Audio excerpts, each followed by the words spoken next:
All right, let's take a look at this variation on ground speed, the B part. This is a really cool arrangement because it has some really neat rolls and it has some cool licks and things that you can extract from the tune to use in your own solos for other songs. So let's take a look at this. All right, now the main theme of this arrangement is the specific roll that it's using.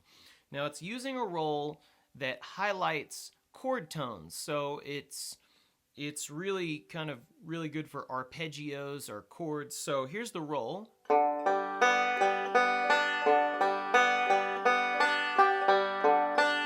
And that roll is really what makes this arrangement kind of unique and cool. So here's the roll. We'll talk about that. The fingering is also in the tab, but we're going thumb, index, middle on strings 4, 3, 2, thumb, index, middle on 3, 2, 1, and then again 4, 3, 2, 3, 2, 1, and then 5th string, index on the 3rd string, thumb on the 4th, and in a middle on the 1st. So you've got this. Now that roll, what's also important to know about it is it's designed to fit 2 measure increments. So if there's a C7 over for 2 measures, this smoothly rolls over that C7 and just has a smooth feel to it. Or if there's 2 measures of G7, which there is in this arrangement, it would flow nicely over the 2 measure chord change. So let's start with the left hand. So this is the same chord position that Earl Scruggs uses when he starts the B part, but he uses a different rhythm pattern, and we're going to do this roll over this chord. It's actually a partial D. It makes it actually a D6 because we have an open B string in there. So ring finger is on the 4th string, 4th fret. Index is on the 3rd string, 2nd fret, and the rest are open. So now we're going to do that same roll for 2 measures. Okay, that's the first 2 measures of the break. Then what we do is drop our middle finger to 3rd fret, 4th string, and now we have a G7, and then we do the same roll.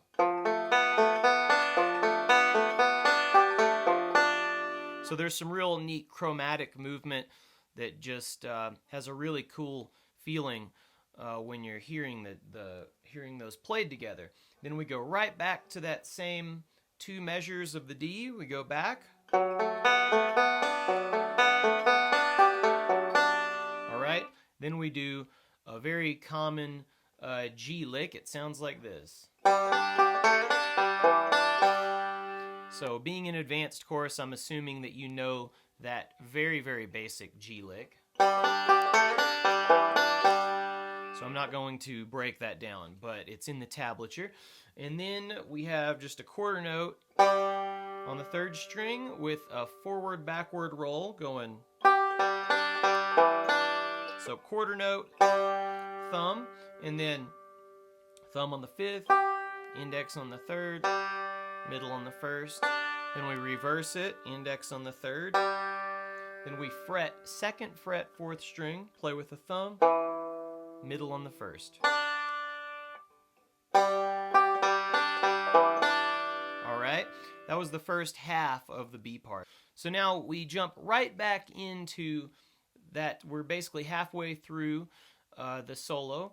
That's the first half, and now the second half jumps right back into that partial D chord, and we do that same 2-measure roll. Then a quarter note on the 3rd string in the next measure, and then we do a forward roll with the thumb starting on the 3rd string, and we're doing a 2 to 3 slide. It's going to sound like this. Alright, so quarter note, 3rd string. We do this 2 to 3 slide on the 3rd string. Index hits 2nd string open. Middle on the 1st. The roll reverses itself. Index on the 3rd. And then 2nd fret, 4th string. Thumb, middle on the 1st. And now we jump into a partial, just a 1-note G7 chord, and we're going to do a square roll. Thumb, index, thumb, middle. It'll sound like this. That goes thumb, and that G7 is middle finger fretting 3rd fret, 4th string. And then we go thumb on the 4th, index 2nd, thumb on the 3rd, middle on the 1st. And then we do a 2 to 3 slide on the 3rd string, and we just do a forward roll. Thumb, index, middle, thumb. Strings 3, 2, 1, 5. So that measure goes. Now that's leading us to a partial C. Now here's another really cool lick that you can extract from the tune and put in other tunes. So we jump here, and then we're really doing a foggy mountain breakdown roll. That's going to be index, middle, thumb, index, middle, thumb. So I'm assuming you know the foggy mountain roll, but what we're going to do is play the first 2 notes. Okay, that's middle on the 2nd, or index on the 2nd string, middle on the 1st. And now what we're going to do is drop our middle finger, and we're going to slide into the next inversion of a C shape, which is the bar shape. So here's the lick. Okay? So once we go index, middle, thumb hits the 2nd string, and I'm dropping my middle finger down on the 2nd fret, and then I slide it up, and then do a forward roll. And then I'm going to have my middle and ring finger planted on strings 1 and 2 on the 5th fret. That makes a nice little transition for any tune over a C chord. And then we go back a half step, and we jump into our partial D chord, and we do the exact same thing. We're on frets 3 and 4, and I do that same foggy mountain roll. I drop my middle on the 4th after those first 2 notes, drop my middle on the 4th fret, 2nd string, and then slide up to the 7th fret. Okay, and then I just, with the index, I'm starting on G lick, 3rd string open, and it goes.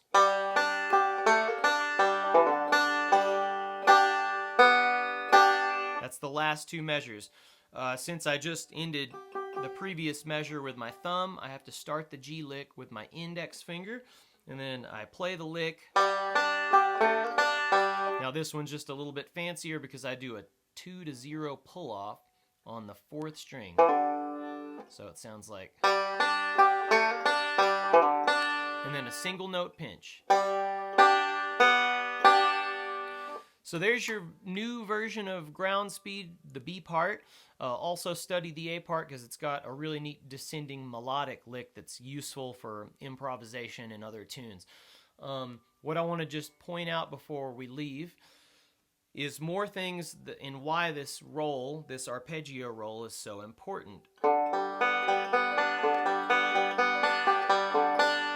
Okay, because it's a really great roll to make variations for other songs. If you have a version of 9 Pound Hammer or Blue Ridge Cabin Home, and you already know a pretty solid break, this gives you a way to highlight chord tones. It really works well with partial chords. So if I just do a a G, C, D progression. I'll show you what I'm doing here. So I'm just going to first start with open G, and then I'm going to go to C and then a D chord. So 2 measures of each.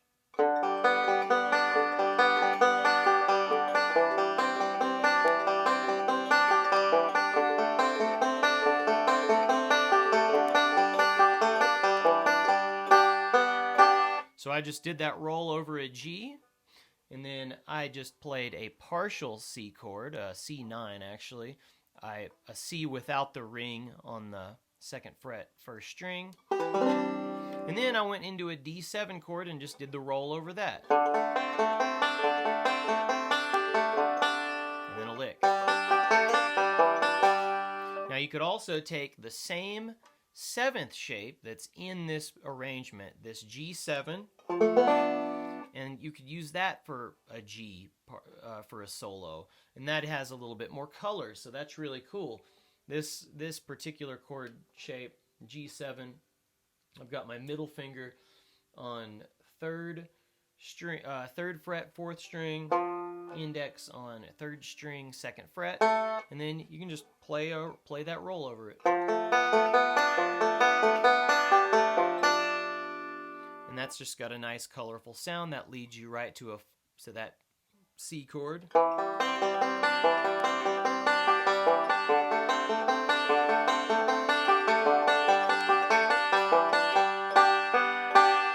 Anyway, the lesson there is to just try to extract things from tunes so you can get the most for your money with all these licks and songs. What I did was just take things and use them in other places that I knew would fit, and that just expanded my vocabulary, and that's really what you want to do. You want a bag of tricks that you can take this little bit here and put it over there, take that bit, put it over there, and that just, you get the most out of your tunes and your licks and your vocabulary, and it's really helpful. So anyway, that's just a little tip for today, and work on this arrangement real hard and see if you can get it to where you can play it in a jam, and it's a lot of fun. So enjoy this, and we'll see you on the next lesson.